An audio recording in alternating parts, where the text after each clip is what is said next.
10 stores, 3 years, 200,000 square feet. We believe we can garner 10% of the market share for Southern California for the next 5 years. We estimate that at a $7 billion market, CBD and THC.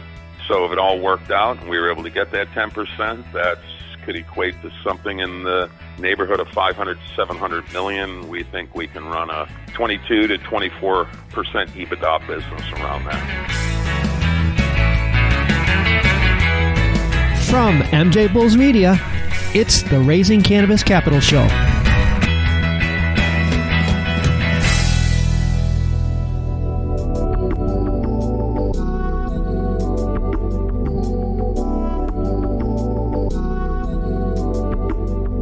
Today on Raising Cannabis Capital, we are continuing this month's BioTrack Cannabis Dispensary Spotlight Series with Michael Campbell, the CEO of CalEthos. Michael, welcome to the show. Thanks, Dan.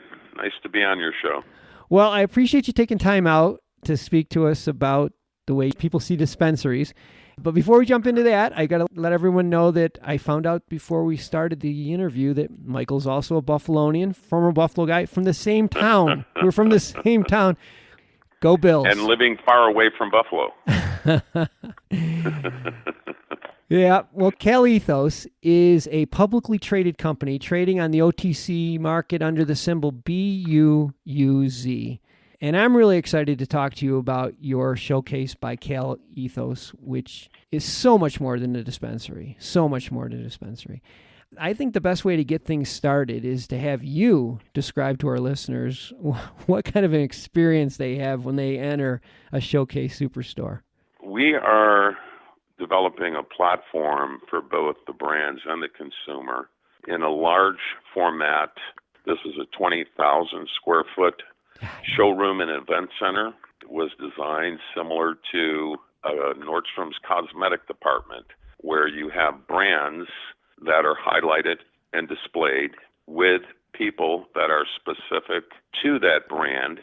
So when you walk in, you'll be in roughly 15 to 17,000 square feet of kiosks and boutiques that are brand specific.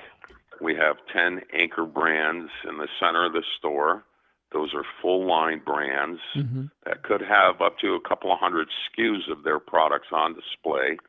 We also have specialty sections where the store is sectioned off into specific product type.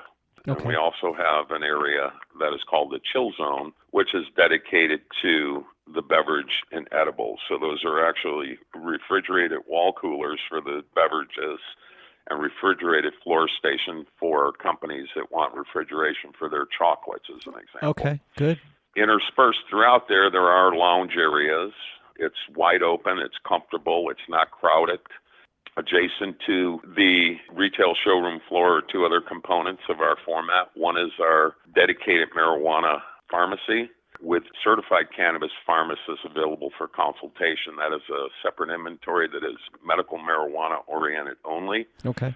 And then the big piece of our format is the 200-seat event center for daily classes, workshops, and seminars on everything cannabis. In that brief explanation, you touched on so many things. I want to take them one by one. Sure. To start off with, the idea of dedicating areas for brands to give them a voice, I think that's so important. I thought the same thing when I looked at the video. It seems like they're almost like cosmetic counters. We want it oriented towards female shoppers, and we want them to be comfortable shopping in this environment. So it wasn't just creating a space for the brands, it was also creating an environment that people were comfortable and familiar shopping in. Yeah. Eliminating intimidation of the marijuana dispensary and making it easy for the average consumer to shop in it. I think that point of making it so it's not intimidating, I think that underlies everything you're doing here. This concept, in my mind, it's designed to open cannabis to everyone so that everyone feels Absolutely. Comfortable visiting this.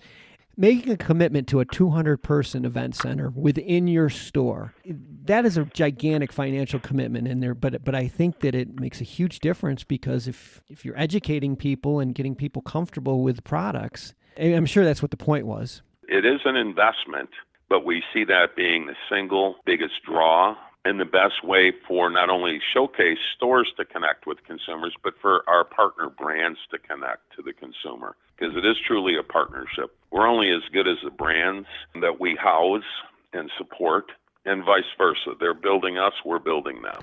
Yeah, and you're also building a community by doing this. Absolutely. Yeah. We want to give people in the local market around each store that they know that every Thursday night from 6 to 7 o'clock, there's going to be a class, workshop, or seminar on cannabis and pain management, or cannabis and insomnia, or anxiety. If we implement that type schedule and curriculum, it's easy for people to keep coming back to learn more. If they can't get something out of a class, we have a cannabis pharmacist on staff that they can consult within the pharmacy.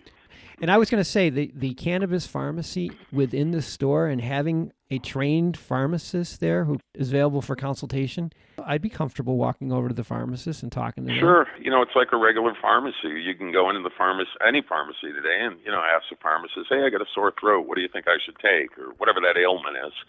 And the pharmacist always has a recommendation, or he's going to send to the doctor if he can't solve your problem. Just the very basics. How about drug interaction before I start down the road of seeking a remedy from cannabis?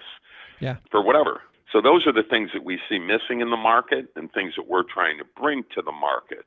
We're trying to provide a service and a platform, a community that's not available in the market today. So we differentiate from the average marijuana dispensary that has to compete with the black market to stay in business. I want to take a short break to play you a preview of our next episode and to thank our sponsors. As you're ordering and adding these items to your cart, in the back of the shop, we have a fulfillment team that is constantly filling these orders. Think of it like a fast food chain, right? The orders come up on the screen and you're constantly fulfilling them. It's the same concept that we have at our retail outlets to allow all of our customer base to have an ease of access, safe access, and private access. In some of our facilities, we've even gone as far as having VIP sections. Tune in on Sunday to hear the next episode of the BioTrack Cannabis Dispensary Spotlight Series with Chris Henry from Empire. And now let's get back to today's show. Before we run out of time, let's talk about your expansion. You mentioned that you're targeting suburban areas. Talk about what your plans are for the upcoming season. Sure. We're, over the next 3 years, planning 10 of these throughout Southern California. Our goal is to have 10 facilities, 200,000 square feet of cannabis retail. We feel that we will be a dominant force with that footprint in Southern California. So 10 stores, 3 years, 200,000 square feet. We believe we can garner 10% of the market share for Southern California over the next 5 years. Wow. We estimate that at a $7 billion market, CBD and THC.